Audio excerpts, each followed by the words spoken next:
Oração da hora da misericórdia. São 3 horas da tarde, a hora em que o amor venceu a cruz. Se esta quarta-feira está pesada, se o coração está cansado, pare um instante. Jesus abriu o seu coração, justamente para este momento. Nada do que você carrega é grande demais para a misericórdia.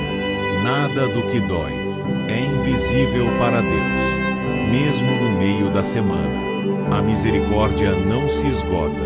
Entregue agora sua dor, sua preocupação, sua intenção. Diga com fé, mesmo em silêncio: Jesus, eu confio em vós. Que a misericórdia divina toque sua vida e renove suas forças. Escreva nos comentários sua intenção.